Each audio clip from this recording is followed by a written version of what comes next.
लिसानियात का मफ़हूम और उसकी अक़साम के मौजू पर आज के इस तीसरे लेक्चर में मैं मुर्तज़ा अली अतहर आप तमाम नाज़रीन का तहे दिल से इस्तक़बाल करता हूँ, स्वागत करता हूँ। नाज़रीन, जैसा कि इससे पहले के दो लेक्चर में लिसानियात की तारीफ़, लिसानियाती मुताले की अहमियत व अफ़ादियत और लिसानियात की अक़साम के ताल्लुक़ से हमने बातें की हैं, कुछ गुफ्तगू की है। उसी सिलसिले को आगे बढ़ाते हुए लिसानियात की एक अहम शाख जिसे आमतौर पर इतलाक़ी लिसानियात या अप्लाइड लिंग्विस्टिक कहते हैं, उस सिलसिले में आज हम लोग अपनी गुफ्तगू को आगे बढ़ाएंगे। मैंने जैसे कि पहले लेक्चर में भी अर्ज़ किया था कि आज दुनिया जब एक आलमकारी के दौर से गुज़र रही है, यानी ग्लोबलाइजेशन से गुज़र रही है और पूरी दुनिया एक आलमगीर गांव में तब्दील हो रही है, तो बैनुल लिसानी मुताले की या इंटरडिसिप्लिनरी स्टडीज़ की अहमियत भी बढ़ गई है और इस तौर से लिसानियात जो लिंग्विस्टिक कहलाता है, इस इल्म का इतलाक़ अलग अलग शोबाए इल्म के किन किन शाखों से होता है, इस बात का मुताला भी बहुत अहम हो जाता है। इस सिलसिले में इतलाक़ी लिसानियात के तहत जो अहम शाखें हैं उन पर आज हम लोग गुफ्तगू करेंगे और इस सिलसिले में आप लोग देख सकते हैं पीछे जो स्लाइड है उसमें आप देखेंगे कि सोशल लिंग्विस्टिक या समाजी लिसानियात पहली शाख है। जैसा कि हम सभी जानते हैं कि किसी भी समाज का या किसी भी मिल्लत और तहज़ीब का, उसके तहज़ीबी तमद्दुन और समाज कितना तरक्की याफ्ता है, इसके लिए ज़बान एक इशारे का काम करती है। किसी भी महज़्ज़ब समाज के बारे में उस समाज में बोले जाने वाली लोगों के ज़रिए जो ज़ुबान है, जो तरीक़ा है कम्युनिकेशन का, उससे हम उस जगह को, उस माशरे को समझ सकते हैं। मिसाल के तौर पर अपनी बात को वाज़े करने के लिए आम तौर पर मुहावरा आप लोग ये बात सुनते रहते हैं कि उर्दू की जो ज़ुबान लखनऊ में जो उर्दू बोली जाती है वो आम तौर पर बहुत शुस्ता है, शाइस्ता है। शुस्ता और शाइस्ता का मतलब क्या होता है कि ज़ुबान को डाउन टू अर्थ होकर बोलना, इनकिसारी के साथ बोलना। मैंने पहले के क्लासेस में भी अर्ज़ किया था कि देखने में जितना आसान मौजू लगता है, मगर अगर हम इसका अमीक नज़रों से मुताला करते हैं तो उतने ही इसमें गहराई भी हमको नज़र आती है। ज़ुबान जो आम तौर पर एक बहुत ही कॉमन चीज़ होती है और हर ज़ी फ़हम शख्स कम से कम कम्युनिकेट करने के लिए जो एक माध्यम होता है, ज़ुबान उसको जानता है। मगर ज़ुबान की बारीकियों को सिर्फ वो जान रहा होता है जो ज़ुबान पर गौर भी करता है और ज़ुबान का इल्म भी हासिल करता है। मैंने अर्ज़ किया था कि हमारे यहाँ और दुनिया की तमाम ज़िंदा ज़ुबानों में हमारे यहाँ इस तरह का डिक्शन होता है कि हम एक कैफियत को, एक मंज़र को, एक ख़यालात को ज़ाहिर करने के लिए एक से ज़्यादा अल्फाज हमारे पास होते हैं। ये हमारी स्वाबदीद और हमारे मुताले पर मुनहसिर होता है कि हम किस वक्त किस तरह के अल्फाज इस्तेमाल करेंगे। और इन बातों को आसान करने के लिए मैं अर्ज़ करना चाहता हूँ कि जब हम क्लासरूम में तुल्लाब के दरमियान गुफ्तगू कर रहे होते हैं और लेक्चर दे रहे होते हैं, तो जिस तरह की ज़ुबान का अमूमन इस्तेमाल करते हैं, उसको निकल कर अगर मैं बाहर जाऊँ यहाँ से निकल कर और चौराहे पर एक सब्ज़ी फरोश जो सब्ज़ी बेच रहा होता है उससे ही उसी तरह की गहरे और अमीक अल्फाज का इस्तेमाल करूं, तो कई बार मेरी सिचुएशन मज़ाक़ा ख़ेज़ भी हो सकती है या कोई इंसान भी इस तरह की सिचुएशन से गुज़र सकता है। तो ये आम तौर पर आपके ऊपर होता है कि आपके नाज़रीन कौन हैं, ऑडियंस कौन है, और उसके ज़रिए आप अपनी ज़ुबान में अल्फाज का इंतखाब, जिसे शब्दों का चयन कहते हैं, वो बदल सकते हैं। मगर ओवरऑल जब हम एक समाज के तहत ज़ुबान का मुताला करते हैं तो ये दो तरहों से असरअंदाज होता है। जिस तरह से एक ज़ुबान एक किसी अच्छे समाज को बनाने में अपना किरदार अदा करती है, उसी तरह से एक अच्छा समाज भी एक अच्छी ज़ुबान को और एक ज़ुबान को तरक्की देकर उसको इर्तिकाई मनाजिल से हमकिनार कराने का काम भी अंजाम देता है। समाज और ज़ुबान से ये जो गहरा रिश्ता है समाज और ज़ुबान का, इसके मुताले, इसकी निकात, इसकी मारूजियात को ही हम समाजी या सोशल लिंग्विस्टिक के तहत इसका मुताला करते हैं। इतलाक़ी लिसानियात के तहत ही दूसरी एक अहम शाख और है तहजीबी लिसानियात। तहजीब का भी ज़बान से गहरा रिश्ता है और दोनों एक दूसरे के लिए लाजिम व मलजूम है। हमारे मुल्क में मिसाल के तौर पर कहा जाता है कि it is a nation of different nation. हम लोग एक मुख्तलिफ किस्म की मुतादिद मिल्लतों का मजमूआ है। यहाँ की तहजीब आम तौर पर गंगा जमनी तहजीब कहलाती है। मुख्तलिफ मिल्लतों का, उनकी तहजीबों का मुताला जब आप ज़ुबान को बुनियाद बना के करते हैं तो इस तरह के मुताले को कल्चरल लिंग्विस्टिक के ज़ेल में लाया जाता है।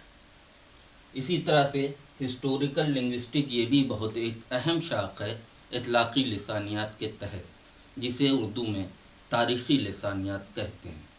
कोई एक ज़ुबान या एक से ज़्यादा ज़ुबान, कब वो शुरुआत होती है ज़ुबान की और किस तरह से, क्या समाजी और सियासी अवामिल होते हैं, वो कारण कौन होते हैं जो उस ज़ुबान को पैदा करने के लिए ज़िम्मेदार होते हैं, और वही ज़ुबान एक छोटे से खित्ते से उभर कर कैसे मुल्क के दूर दराज हिस्सों तक पहुँचती है और किन किन मनाजिल को तय करते हुए अपनी इर्तिकाई शक्ल को हासिल करती है।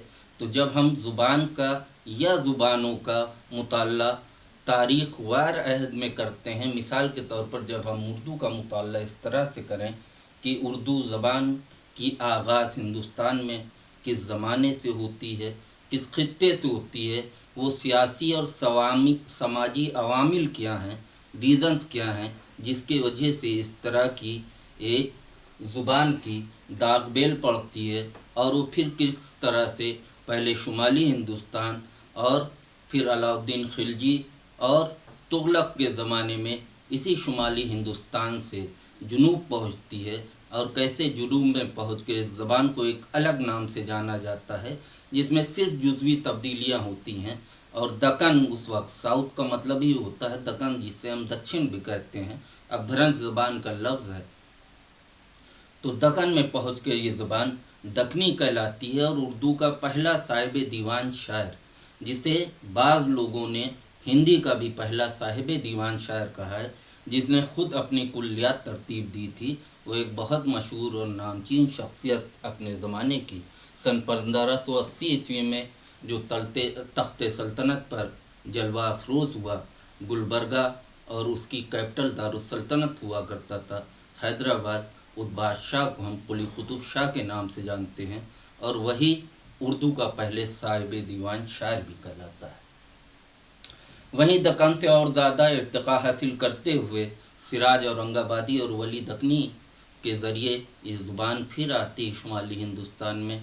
शुमाली हिंदुस्तान में ये जो ज़ुबान अमीर खुसरो के ज़रिए परवान चढ़ती है, जिसकी शुरुआत होती है, अमीर खुसरो का बहुत मशहूर दोहा है ब्रज भाषा में, हालांकि फ़ारसी के जरिए दालिम है, मगर देखिए कि किस तरह से नई ज़बानें नई तहजीब के ज़रिए परवान चढ़ती हैं।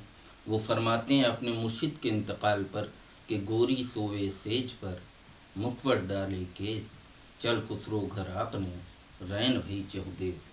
इस ज़ुबान में सिवाय खुसरो के मैं ये अर्ज़ करना चाहता हूँ, जो गौर करने की बात है, फ़ारसी का कोई भी लफ्ज़ नहीं।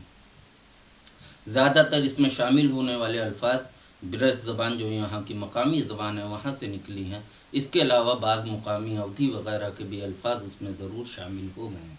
इसीलिए अमीर खुसरो ने अपनी ज़बान को हिंदुस्तान की मुनासिबत से हिंदवी कहा और उसका मरकज़ व महवर बताया दिल्ली व पैरामनश, यानी ऐसी ज़बान जो दिल्ली और आसपास के इलाक़ों में बोली जाती रही। मगर आज हम जो ज़ुबान इस्तेमाल करते हैं, या गालिब ने जो ज़ुबान इस्तेमाल करी, सर सैयद अहमद ख़ान ने जो ज़ुबान इस्तेमाल करी, और वही नस्ल आज भी उर्दू के तौर पर कमोबेश बोली जाती है। न सिर्फ यही, अगर रस्म ख़त को हटा दें तो चाहे उर्दू भाषी हो चाहे हिंदी भाषी हो, दोनों जब डॉक्टर के पास जाते हैं और उनके सर में दर्द हो रहा होता है तो डॉक्टर से क्या अर्ज़ करते हैं कि जनाब मुझे कोई मेडिसिन दे दीजिए, मेरे सर में दर्द हो रहा है। बहुत आसानी से मैं सिर्फ अल्फाज को अगर तब्दील कर दूं तो इसी चीज़ को, जुमले को यूं भी कह सकता हूं कि डॉक्टर साहब मेरे शीश में पीड़ा हो रही है। मगर हिंदुस्तान में आमतौर पर हम लोग देखते हैं कि कोई ये इस्तेमाल नहीं करता। जो तरीक़ाकार हम इस्तेमाल कर रहे होते हैं वो दरअसल हमारी मुश्तरका तहज़ीब से जो ज़ुबान वजूद में आई है। मैं इसीलिए कह रहा हूँ कि लिसानियाती मुताले के तहत आप ज़ोर इस बात पर देते हैं कि वो कौन से साउंड्स हैं जो ज़ुबान के ज़रिए प्रोड्यूस किए जा रहे हैं। स्क्रिप्ट की हैसियत सानवी होती है, लिपि की अहमियत सेकेंडरी होती है, रस्म ख़त की अहमियत सेकेंडरी होती है। ज़ोर जिस बात पे दिया जाता है वो सा और रा के साउंड में है। बड़े आसानी से हिंदी में आप केवल 2 अक्षरों का इस्तेमाल करके सर को भी लिख सकते हैं और उसी आसानी से सिर्फ 2 अक्षरों का इस्तेमाल करके सीन रे को आप उर्दू में भी सर लिख सकते हैं। इसके आगे बढ़ते हैं कंक्लूड करते हुए। इसी तरह से नफ्सियाती लिसानियात, जिसको हम साइकोलॉजिकल लिंग्विस्टिक कहते हैं, ये भी एक नया शोबा है जिस पर रोज़ बर रोज़ रिसर्च हो रही है और बड़े काम हो रहे हैं।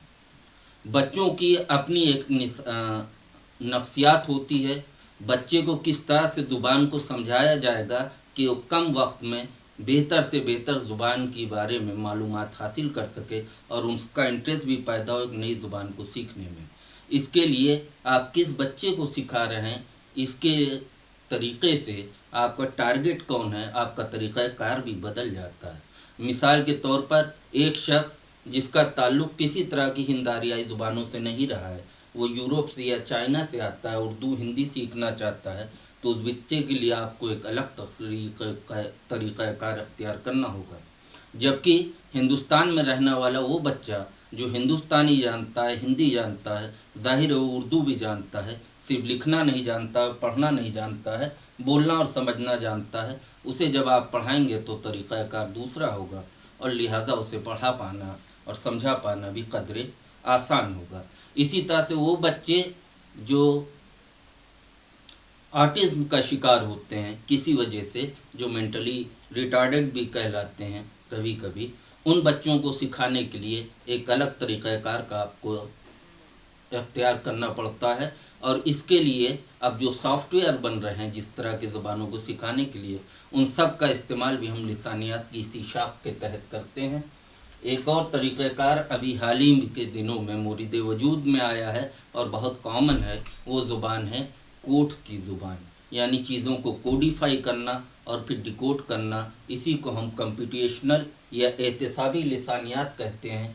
इसका इस्तेमाल हमारी अफवाज में, इंटेलिजेंस में भी होता है। इसके साथ साथ कंप्यूटर या स्मार्टफोन की आमतौर पर अब जो ज़ुबान है उसका भी हम कोड का जब मुताला और डिकोड करने का जो मुताला होता है, अलामतें चंद बनाई जाती हैं जिसके ज़रिए आप बात कहते हैं, वो बात आपकी इनपुट होती है। मिसाल के तौर पर सर्च इंजन पर जाकर गूगल पर जब आप किसी भी ज़ुबान में बोल रहे होते हैं तो वहाँ पर आप अपनी ज़ुबान में बोलते ज़रूर हैं मगर वो उसको कोडिफाई करता है। कुछ कोड्स हैं जो जाते हैं, वो प्रोसेस करते हैं और लम्हे में आप देखते हैं कि सेकंड में आपके सामने 100 से लेकर 1000 और 1 लाख पेज गूगल खोल के रख देता है जो आपके ज़रूरत के तहत होते हैं।